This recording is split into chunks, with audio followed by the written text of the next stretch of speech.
গতকালকে হচ্ছে আমরা যখন আমাদের জায়গা থেকে জানতে পারি যে সাতপন্থীদের স্টুডেন্ট যে গ্রুপগুলো রয়েছে তারা সচেতন ছাত্র সমাজ বা এরকম একটি নাম দিয়ে আসলে আমাদের প্রধান উপদেষ্টার যে বাসভবন অর্থাৎ যমুনা এটি ঘেরাও করার কিংবা এর সামনে অবস্থান কর্মসূচি নেওয়ার একটি পরিকল্পনা করে, তখন আমরা আমাদের জায়গা থেকে তাদের মধ্যকার যে সমস্যাগুলো এই সমস্যাগুলো সমাধানের জন্য দুই গ্রুপে তাবলিগের অর্থাৎ সাতপন্থী গ্রুপ এবং জোবায়েরপন্থী যে গ্রুপ এইগুলোর মধ্যে তাদের মধ্যে যে বিভিন্ন রকমের সমস্যা চলছে এগুলোর জন্য একটি যৌক্তিক উপায় সমাধান হয়, এটির জন্য আমরা প্রথমে গতকালকে রাত 12টার দিকে আমাদের জায়গা থেকে বিশ্ব অর্থাৎ আমাদের টঙ্গীর যে পশ্চিম সাইডে যে মসজিদটি রয়েছে ওই মসজিদের ওইখানে যাই যেখানে সাতপন্থীরা এখন অবস্থান করছে। সেই জায়গাটিতে আসলে আমরা গিয়ে তাদের সাথে রাত 12টা থেকে প্রায় 2টা পর্যন্ত কথা বলি এবং তাদের জায়গা থেকে তারা যে চিন্তাটি করেছিল সকাল 10টায় এখানে তারা অবস্থান কর্মসূচি ঘোষণা করবে এরকম একটি কথা ছিল এবং তারা বলেছিল এটি কেন, কারণ তারা মাওলানা সাদ সাহেবের ভিসা চায় এবং তারা তাদের জায়গা থেকে 5 দিনে জোর করার 20 থেকে 25 তারিখ পর্যন্ত জোর করার একটি দাবি জানায়। আমরা আমাদের জায়গা থেকে সেখান থেকে যে সিদ্ধান্তটি নিয়ে আসি সেটি হচ্ছে একটি সিদ্ধান্ত যে আমরা আমাদের জায়গা থেকে বলি যে প্রধানমন্ত্রী আমাদের যে হচ্ছে প্রধান উপদেষ্টার যে বাসভবন তিনি আসলে এই অভ্যুত্থানের স্পিরিটকে সামনে রেখে গণভবনে না থেকে যমুনায় থাকেন, এটি তুলনামূলক অরক্ষিত হওয়ার কারণে আমাদের যখন ইচ্ছা বসবো আর এটি আমাদের দেশের একটা অস্থিতিশীলতা চিত্র তুলে ধরবে, এটি কখনো হতে পারে না, এটি যৌক্তিক না, আমরা এটিকে সমর্থন করি না। সেই জায়গা থেকে আমরা তাদেরকে এটি অনুরোধ করি যে তারা যেন এখানে অবস্থান কর্মসূচি কিংবা ঘেরাও কর্মসূচি না করে, তারা এই অবস্থান থেকে সরে আসে। তারা তাদের জায়গা থেকে স্পষ্টভাবে দুইটি দাবি জানায়। এক নম্বর যে দাবিটি সেটি হচ্ছে যে তারা মাওলানা সাদ সাহেবের ভিসা নিশ্চিত চায়, দ্বিতীয়ত তারা 20 তারিখ থেকে 25 তারিখ 5 দিনের জোর করতে চায়। আমরা তাদের কাছে বলি যে 5 দিন করে যাবেন কিনা, এই কমিটমেন্টটুকু যদি আপনাদের থাকে যে 25 তারিখ আপনাদের যখনই শেষ হয়ে যাবে তখন আপনারা চলে যাবেন, তাহলে আমরা আমাদের জায়গা থেকে এই দুইটি দাবি নিয়ে আরেকটি যে গ্রুপ রয়েছে যারা এখন কাকরাইল মসজিদে অবস্থান করছে জোবায়েরপন্থী গ্রুপ এবং সেখানে হেফাজতের নেতৃবৃন্দ রয়েছেন তাদের সাথে আমরা গিয়ে কথা বলবো।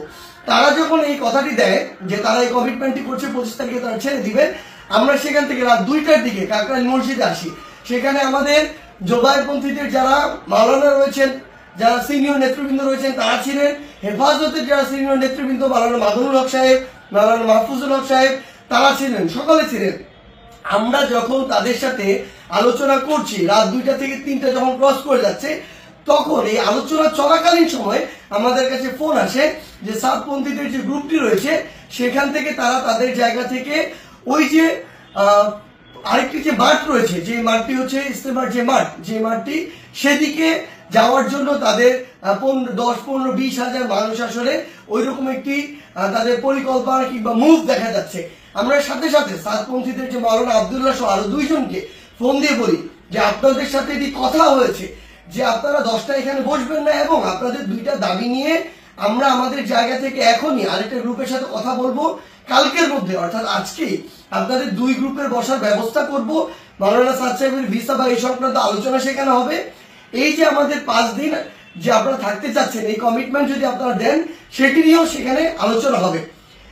যখন আমরা জানতে পারি তাদের দিকে মুভ করছে আমরা তাদেরকে স্পষ্ট করে বলি আপনারা যদি সেদিকে মুভ করেন আমাদের আলোচনা চলাকালীন তাহলে আপনারা আমাদের আলোচনাকে অসম্মানিত করছেন এবং আমাদের প্রতি যে শ্রদ্ধাটুকু রাখা উচিত আপনাদের সেটুকু আপনারা রাখছেন না। সেটি যদি করেন তাহলে আপনাদের পক্ষে আমাদের অবস্থান থাকবে না, একদম ক্লিয়ার বলে দিই। এবং আমাদের জায়গা থেকে এরকম কোনো মেসেজই ছিল না যে আপনারা ওইখানে চলে যান 5 দিনের জন্য অবস্থান নেন। এটা কোনোদিন আমরা একটা প্রতিনিধি দল কখনো বলতে পারি না।